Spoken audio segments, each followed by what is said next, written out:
देखिए वकील भाई, जो अभी चौहान साहब कह रहे थे और जी जो सरकार जी भी कह रही है जिस बात को कि ये जी दरअसल किसानों की आज़ादी के विधेयक हैं। तो जी लगता है कि इस देश में जो हम हमारी तरफ से आज़ादी का नारा लगता था कि जी हम जी जी जी आज़ादी मांग रहे हैं इस देश के भीतर, तो वो नारे पर सरकार कुछ ज़्यादा प्रभावित है। हम्म लेकिन ये जो हम्म 3 विधेयक आए हैं, हम्म वो तीनों विधेयक किसानों की आज़ादी के विधेयक नहीं, बल्कि किसानों को खेती से आज़ाद करने के विधेयक हैं एक तरह से। हम्म हम्म जो पहला विधेयक है कृषि उपज व्यापार एवं वाणिज्य संवर्धन और सरलीकरण विधेयक, जिसके हम्म बारे में कहा गया कि साहब अब तो किसान कहीं भी मंडी के बाहर अपना उपज बेच सकता है। तो मंडी के नहीं बाहर ये पहले भी नहीं जी ये तो जी पहले भी ये तो था, पहले भी था। कहीं भी बेच हाँ, सकता। वही मैं कह रहा हूँ कि मंडी के बाहर बेचने पर पहले भी कोई प्रतिबंध नहीं था, कोई रोक नहीं थी। हम्म सरकार ने क्या कहा, सरकार की तरफ से कहा गया, केंद्र सरकार की तरफ से कि साहब मंडियों में चूंकि दलाल होते हैं, तो हमारी हम्म मंडी में दलाल हैं, सरकार कह रही है, और दलालों को रोकना हमारे बूते का नहीं है। इसलिए लिहाजा हम ये कर रहे हैं कि मंडी को ही खत्म कर दे रहे हैं। उसके मंडी के बाहर मिनिमम सपोर्ट प्राइस की गारंटी देने को सरकार तैयार नहीं है, एमएसपी की कोई गारंटी देने को तैयार नहीं है। ये पहले भी इसको लेकर के किसान इसीलिए आशंकित है, इसीलिए सड़क पर उतरा हुआ है। दूसरा जो विधेयक है कृषि सशक्तिकरण और संरक्षण, कीमत आश्वासन और सेवा पर करार विधेयक, तो उसके संदर्भ में कहा गया कि देखिए साहब, ये तो किसान के खेत में आकर के कंपनियां आएंगी, खेत से उसके प्रोड्यूस को, उसके उत्पाद को ले जाएंगी, और उस उत्पाद को वो जिस चाहे दाम पर बेच सकेगा।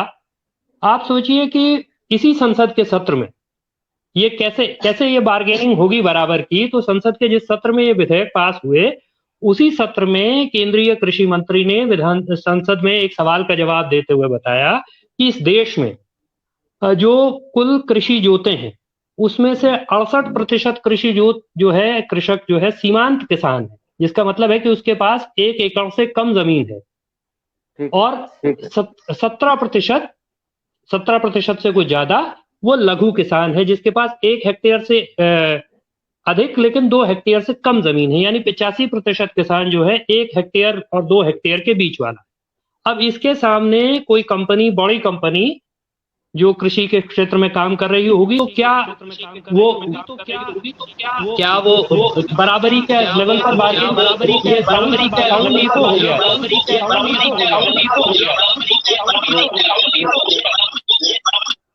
तो क्या ठीक वो है मैकुरी बराबरी जी। पर, हाँ जी जी, बराबरी पर बार्गेन करेगा।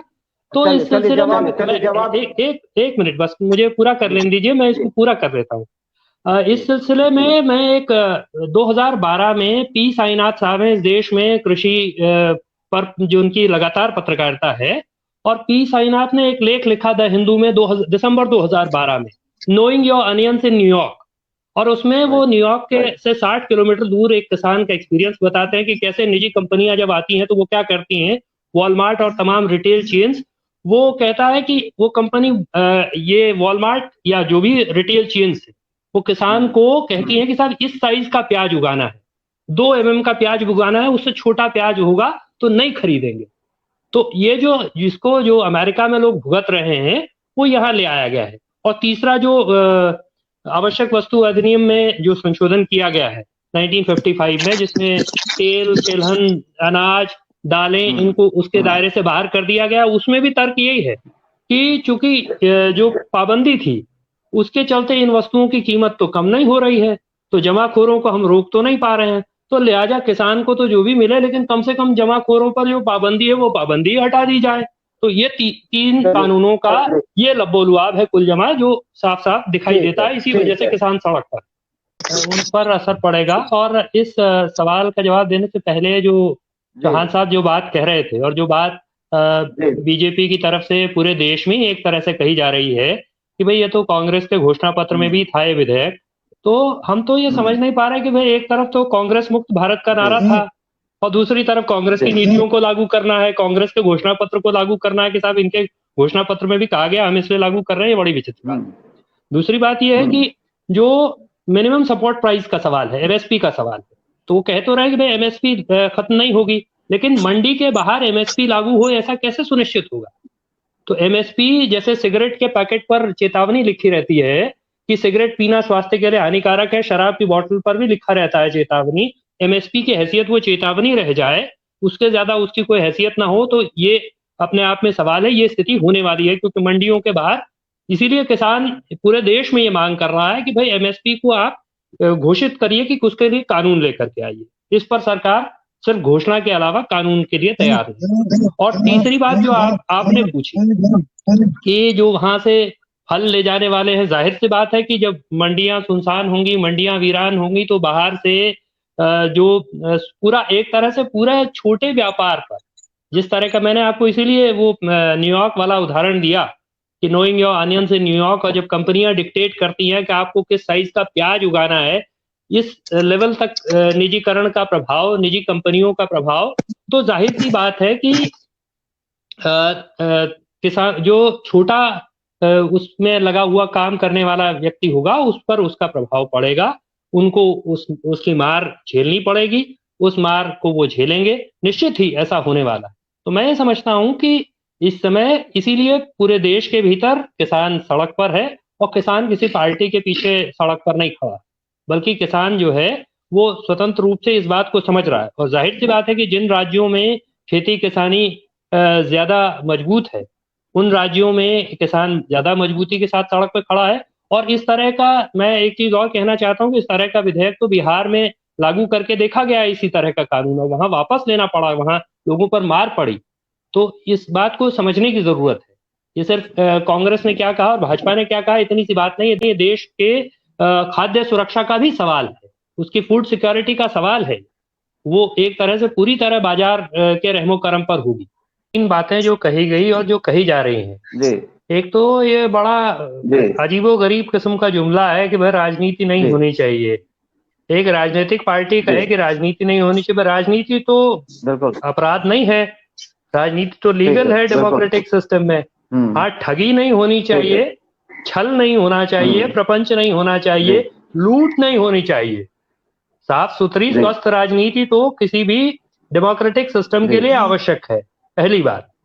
दूसरी बात यह कि किसी कानून को आप उसके एनफोर्स होने में से देखने से पहले कोई विधेयक आया है, उस विधेयक के आधार पर जब मैंने शुरू में अपनी बात कही तो मैंने तीनों विधेयकों के बारे में पॉइंट टू पॉइंट बात कही कि किस किस विधेयक में क्या क्या किया गया है।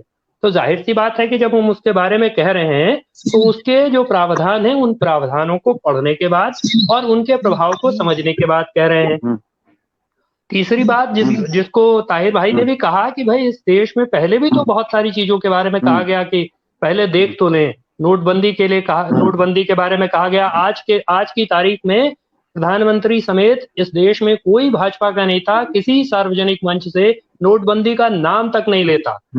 विपक्ष के लोग बोलते रहते हैं लेकिन सत्ताधारी पार्टी नहीं बोलती। जीएसटी आया है, अभी जो हालत है कि केंद्र सरकार, उस समय कहा गया कि एक देश एक कर होगा, अभी देखिए तो एक देश कितने सारे कर हैं और जीएसटी का पैसा देने को केंद्र तैयार नहीं है राज्यों को। जीएसटी का जो राज्यों का शेयर है, ये हालत इस देश की अर्थव्यवस्था की है।